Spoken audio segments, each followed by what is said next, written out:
Baik, Assalamualaikum warahmatullahi wabarakatuh. Perkenalkan, nama saya Pipa Widiautami dari kelas PAI 3G dengan NIM 2311219.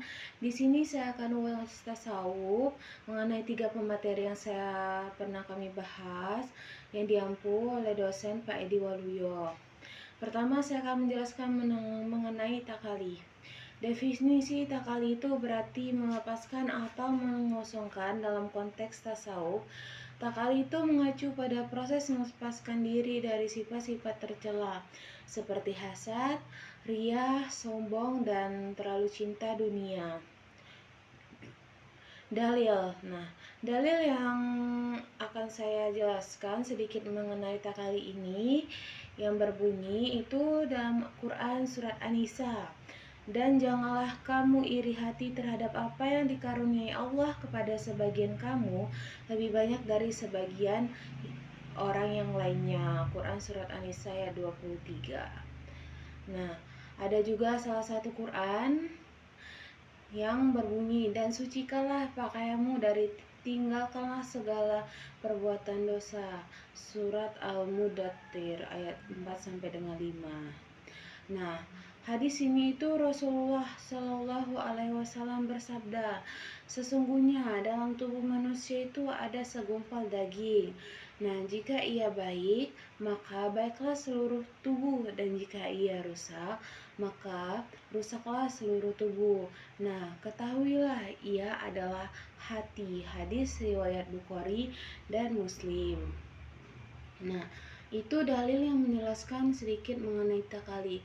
Implementasinya apa atau penerapannya apa sih dari materi takali itu? Yang pertama itu cara kita introspeksi diri atau muhasabah untuk supaya lebih ke mengidentifikasi itu sifat-sifat buruk pada diri kita, berusaha mengendalikan hawa nafsu melalui ibadah, zikir, dan taubat. Terus yang selanjutnya itu bisa dengan menjauhkan diri dari lingkungan atau perilaku yang mempunyai sifat buruk atau yang memupuk sifat buruk yang bikin sifat kita itu semakin buruk. Nah, kesimpulan dari takali itu adalah langkah awal dalam perjalanan itu yang bertujuan untuk membersihkan hati dari sifat buruk agar siap menerima kebaikan dari segi apapun. Jadi takali itu membersihkan hati dari sifat buruk agar siap menerima kebaikan. Yang kedua itu tahali. Nah, apa sih definisi dari tahali itu? Tahali itu berarti menghiasi atau mengisi. Nah, menghiasi dan mengisi di sini itu maksudnya apa? Maksudnya itu adalah proses dari mengisi diri dengan sifat-sifat terpuji atau alaq mahmudah, atau seperti sabar, syukur, ikhlas, tawakal, dan cinta kepada Allah Subhanahu wa Ta'ala. Nah, salah satu dalil diantaranya adalah Al-Qur'annya yang berbunyi, sesungguhnya beruntunglah orang yang membersihkan dirinya dengan beriman. Quran surat Asy-Syams ayat 9.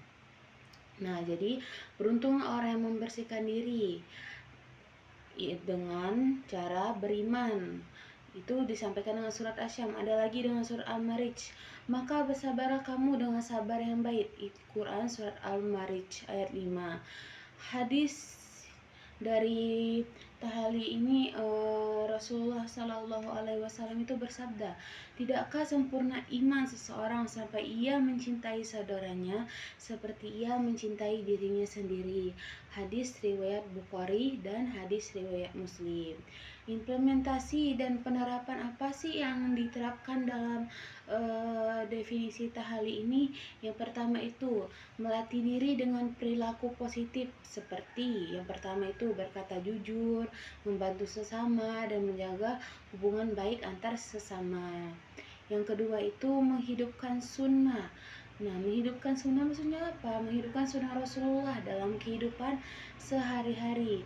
Yang ketiga itu salah satunya itu memperbanyak ibadah untuk meningkatkan kesadaran akan Allah atau supaya kita tuh lebih bertakwa kepada Allah, akan kesadaran untuk meningkatkan diri dan mendekatkan diri atau semakin bertakwa. Jadi kesimpulan tahali itu adalah langkah selanjutnya dari tahali tadi, yaitu menghiasi diri dengan sifat baik dari berbagai bentuk ibadah dan mendekatkan diri kepada Allah melalui sholat, contohnya tadi ya. Yang ketiga itu saya akan menjelaskan mengenai tajalli. Nah, definisi tajalli ini berarti penyikapan atau manifestasi. Itu maksudnya apa sih? Penyikapan itu maksudnya itu adalah perjalanan di mana seseorang atau kita sebagai hamba itu merasakan kehadiran Allah dalam hidup. Nah, kita itu merasakan kehadiran sebagaimana dijelaskan dalam tajalli itu, hati menjadi lebih jernih sehingga cahaya ilahi dapat memancar ke dalam diri kita atau ke dalam diri orang atau diri hambanya. Al-Quran juga menjelaskan dalilnya di Quran surat An-Nur ya, yang berbunyi artinya Allah adalah cahaya langit dan bumi, surat An-Nur. Juga ada salah satu surat, kami akan memperhatikan kepada mereka tanda-tanda kekuasaan kami di segenap penjuru daripada diri mereka sendiri, sehingga jelaslah bagi mereka bahwa Al-Quran itu adalah benar. Quran surat Al-Fussilat ayat 53. Nah, penerapan atau implementasi apa sih dari tajalli ini? Oh, sebelumnya hadis. Nah, hadis ini adalah hadis qudsi. Nah, Allah berfirman, hambaku teruslah mendekatkan diri kepadaku dengan amalan-amalan sunnah hingga aku mencintainya. Jika aku mencintainya, aku akan menjadikan pendengarannya menjadi pendengaran yang dia gunakan untuk mendengarkan hal-hal yang baik, atau penglihatan yang digunakan untuk melihat, tangannya yang dia gunakan untuk memegang, dan kakinya untuk berjalan digunakan untuk berjalan. Nah, hadis riwayat Bukhari. Dari penjelasan tajalli. Apa sih penerapan dan implementasi dari materi tajalli ini? Nah, yang pertama itu melakukan ibadah dengan penuh khusyuk atau dengan hati yang ikhlas atau dengan keikhlasan. Nah, yang kedua itu selalu merasakan akan kebersamaannya Allah pada saat kita beribadah. Akan selalu merasa ada Allah di dekat kita saat kita beribadah. Nah, beribadalah kepada Allah seolah-olah engkau melihatnya. Berarti beribadalah seolah-olah kita tuh merasa dekat dengan Allah, bukan jauh dengan Allah, tapi merasa dekat atau melihatnya. Yang ketiga itu berusaha menjadikan Allah sebagai tujuan utama ataupun sebagai tujuan aspek dari kehidupan. Jadikan Allah sebagai tujuan. Nah, jadi kesimpulan dari tajalli ini adalah puncak kedekatan dengan Allah, di mana seseorang hamba atau seseorang kita itu merasakan kehadirannya dalam segala aspek kehidupannya, sehingga kehidupan kita itu dipenuhi dengan ketenangan dan keberkahan yang berlimpah dari Allah Subhanahu wa Ta'ala. Nah, dari ketiga konsep itu, dari ketiga konsep takali, tahali, dan tajalli itu,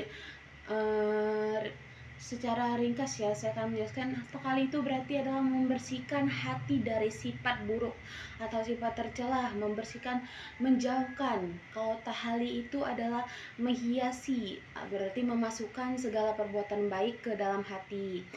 Kalau tajalli ini lebih ke mengalami kehadiran Allah dalam hidup, atau puncaknya dari ketika kita beribadah, kita merasa dekat kepada Allah, kita merasa akan ada kehadiran Allah, kita merasa akan adanya Allah. Nah, mungkin itu saja mengenai materi pertama. Yang materi kedua akan saya sampaikan mengenai riyadhah, muqarabah, muraqabah. Nah, apa sih riyadhah?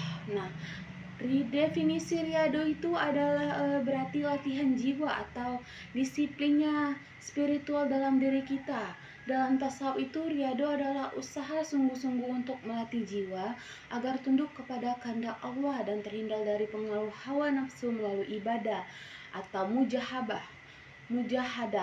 mujahadah, sorry, bersungguh-sungguh ya, bersungguh-sungguh dalam perjuangan batin kita. Berarti kita tuh bersungguh-sungguh dalam perjuangan batin kita. Nah, dalilnya, dalil dalam Al-Quran. Nah, artinya saja ya, yang berbunyi, dan orang-orang yang bersungguh-sungguh untuk mencari keridhaan kami benar-benarkan, akan kami tunjukkan kepada mereka jalan-jalan kami, dan sungguh Allah berserta orang-orang yang benar atau berbuat baik.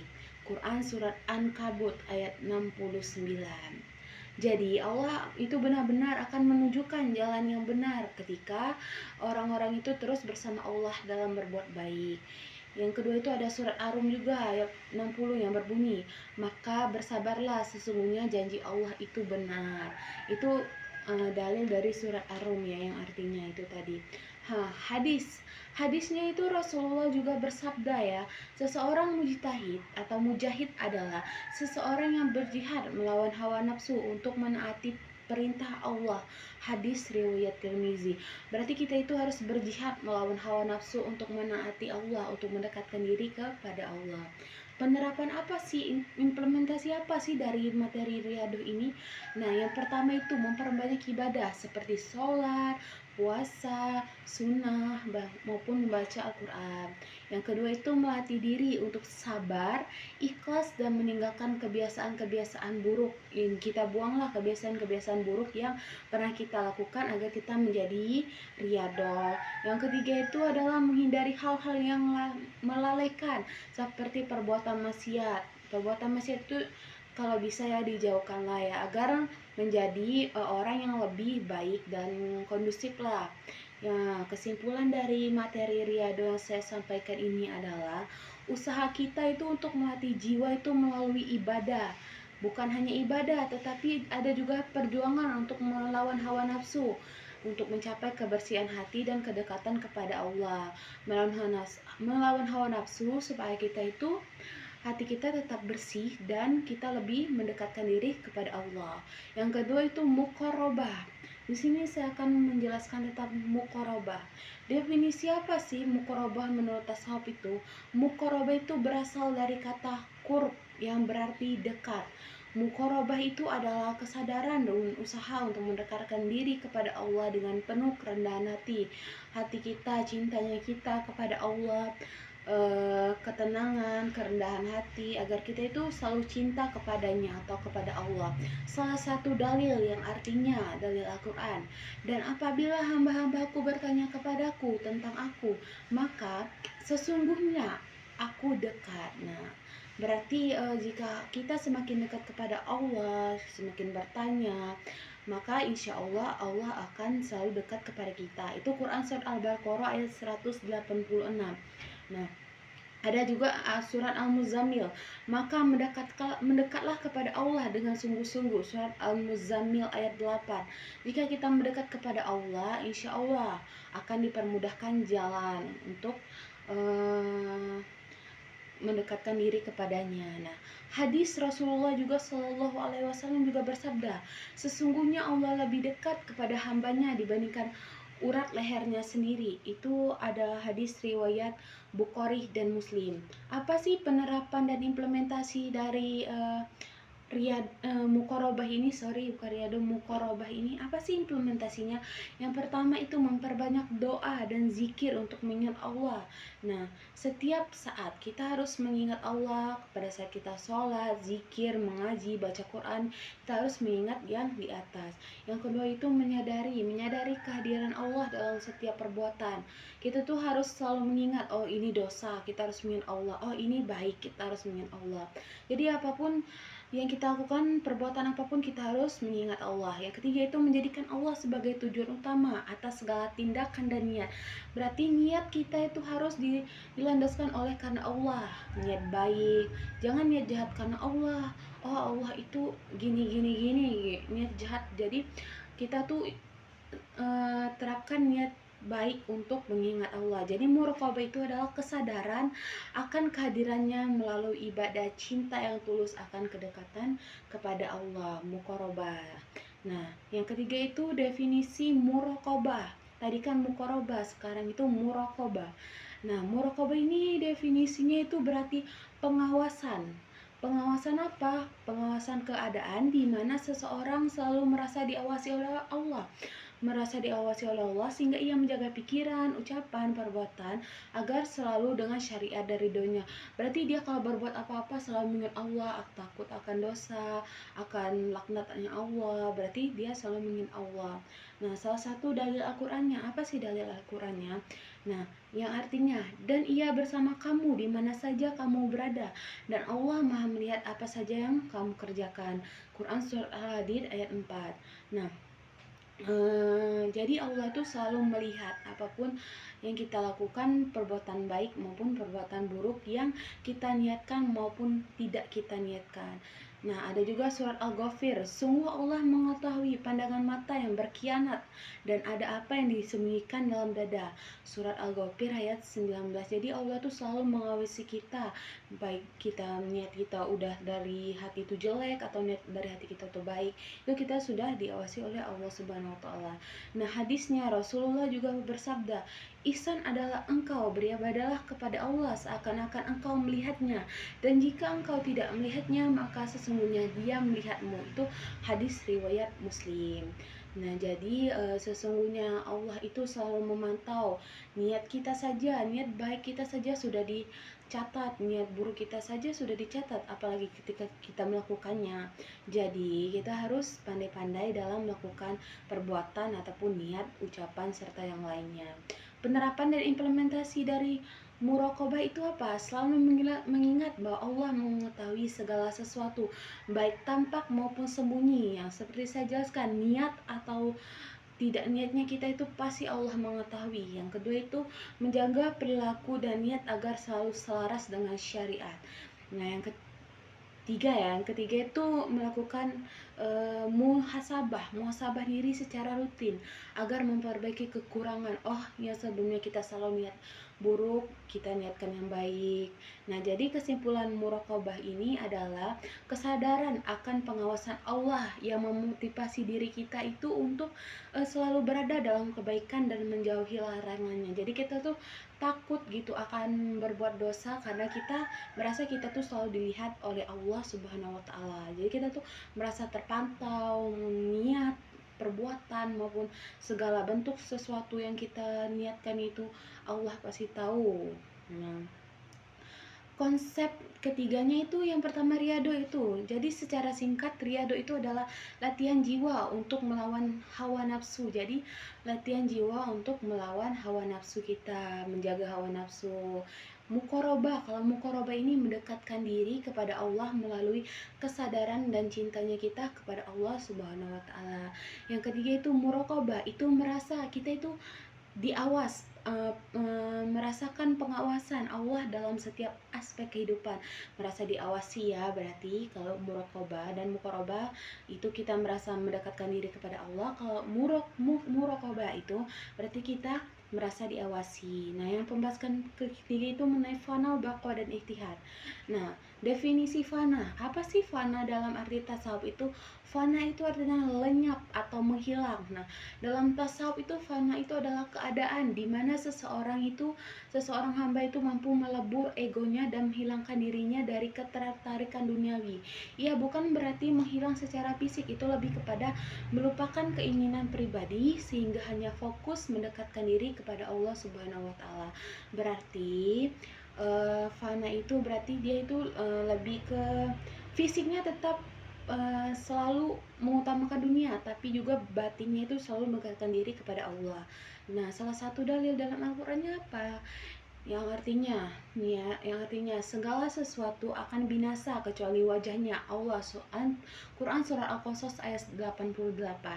Ada juga yang menjelaskan, dan janganlah kamu ikuti orang yang hatinya telah kami lalaikan dalam mengingat kami. Quran Surah Al-Kahfi ayat 28. Nah, itu fana ya. Hadisnya Rasulullah juga bersabda akan materi fana ini, tidaklah sempurna iman seseorang hingga ia menjadikan Allah dan Rasulnya lebih ia cintai daripada apapun selain keduanya. Hadis riwayat Bukhari. Berarti fana itu Tidaklah seseorang itu menjadikan Allah sebagai kecintaannya, ya. Cinta dunia boleh, tapi mengingat Allah juga lebih utama. Penerapan atau implementasi apa sih dari materi fana itu? Yang pertama itu adalah menyucikan hati dari cinta dunia yang berlebihan. Berarti seperti harta atau pujian, fokus pada ibadah seperti zikir, sholat, khusyuk, tafakur. Nah, berlatih untuk merasakan bahwa diri ini hanya makhluk yang sepenuhnya milik Allah, hanya bergantung kepada Allah, bukan bergantung kepada manusia. Sungguh kalau kita ada masalah kan pasti ke Allah. Nah, kesimpulan dari materi fana itu adalah, fana ini adalah proses menghilangkan diri dari terlalu kecintaannya seorang hamba kepada dunia dan hawa nafsu, sehingga hatinya itu sepenuhnya tertuju kepada Allah, hanya untuk Allah, kembali kepada Allah. Terus itu bako ya. Pembahasan kedua itu mengenai bako. Apa sih definisi bako itu? Bako itu kekal ya. Kekal atau bertahan. Kekal dan bertahan ya. Dalam tasawuf itu bako itu adalah keadaan di mana seseorang itu tetap hidup di dunia sepenuhnya, tetapi akan kesadaran kehadiran Allah. Dengan kata lain, meskipun sibuk dengan urusan dunia, dia juga hatinya itu selalu terhubung dengan Allah, selalu mengingat Allah. Dia mengejar dunia, tapi hatinya selalu mengingat kepada Allah Subhanahu wa Ta'ala. Nah, salah satu dalil dalam Al-Qur'annya itu yang artinya orang-orang yang beriman itu adalah hati mereka menjadikan tentram mengingat Allah. Ingatlah, hanya dengan mengingat Allah hati menjadi tentram. Quran surat Ar-Ra'd ayat 28. Nah, jadi itu salah satu penjelasan dalil ya mengenai bako itu apa. Ada juga Quran surat Hud ya, dan tetaplah dalam keadaan istiqomah sebagaimana diperintahkan kepadamu. Berarti kita harus selalu istiqomah dan dalam mengingat Allah. Nah, hadis juga Rasulullah bersabda juga tentang materi bako ini. Rasulullah juga bersabda, orang yang paling baik adalah yang panjang usianya dan baik amalnya. Itu hadis riwayat Tirmizi. Penerapan dan implementasi dari materi bako ini yang pertama itu adalah menggabungkan kesadaran akan Allah dalam aktivitas sehari-hari. Berarti ketika kita beraktivitas kita mengingat Allah, seperti bekerja atau belajar kita mengingat Allah, dikesampingkan kita selalu mengingat Allah, terus menjalankan perintah agama dengan penuh kesadaran dan ikhlas. Berarti kita harus dengan kesadaran dan ikhlas akan ketentuan dan ridhonya Allah.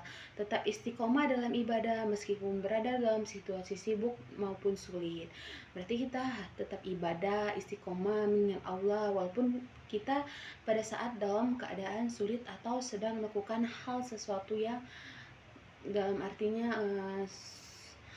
tidak bisa ditinggalkan lah, tapi kita tetap mengingat Allah. Jadi kesimpulannya adalah bako itu kondisi ketika seseorang hidup di dunia dengan hati yang terus terhubung, yang terus dekat kepada Allah, sehingga semua aktivitas itu bernilai ibadah. Apapun hal yang dilakukan, sepele apapun hal yang dilakukan itu mengingat Allah.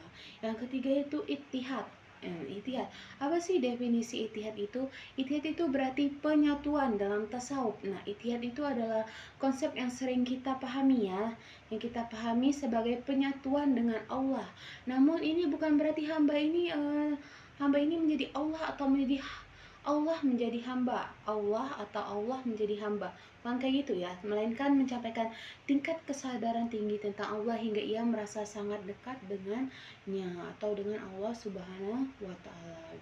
Dalil tentang ittihad ini apa sih? Dalilnya itu dalam Al-Quran yang berbunyi, Dialah yang menciptakan kamu, lalu di antara kamu ada yang kafir, dan ada di antara kamu ada yang beriman, dan Allah Maha melihat apa yang kamu kerjakan atau apa yang kamu lakukan. Surat At-Takabut ayat 2. Nah, ada juga Al-Quran yang menjelaskan juga mengenai ittihad ini, yang artinya, dan kami lebih dekat kepadanya daripada urat lehernya. Quran surat Al-Qaf ayat 16. hadis Ittihad ini, hadis hadis qudsi Allah juga berfirman ya. Nah, Allah berfirman dalam materi Ittihad ini, "Jika hambaku mendekat kepadaku sejengkal saja, maka aku akan mendekatkan kepadanya sehasta atau sealam semesta." Hadis riwayat Bukhari dan Muslim. Nah, penerapan apa sih, implementasi apa sih dari materi Ittihad ini? Yang pertama itu merasakan kedekatan hati kepada Allah, merasakan bahwa kita itu dekat, merasakan kedekatan Allah dalam hati. Nah, kita itu selalu merasakan bahwa aku ini sudah dekat dengan Allah karena sudah sering melakukan hal ibadah-ibadah lainnya, selalu mengingat Allah. Berarti Ittihad ini merasa bahwa dirinya sudah dekat dengan Allah Subhanahu wa taala. Baik, mungkin itu saja yang dapat saya sampaikan mengenai 3 materi dari seluruh pembelajaran. Itu yang pertama mengenai tahali, yang kedua takali, tajali, riyado, muqarabah, muraqabah, fana, baqa, dan Ittihad. Nah, kurang lebihnya dari penjelasan saya minta maaf apabila ada kurang kata atau salah kata, salah penyampaian, ataupun hadis-hadis yang kurang sahih atau kurang baik. Saya mohon maaf, kepada Allah saya mohon ampun. Saya tutup penjelasan tentang UAS mata kuliah tasawuf yang diampu oleh Pak Edi Waluyo. Saya akhiri, wassalamualaikum warahmatullahi wabarakatuh.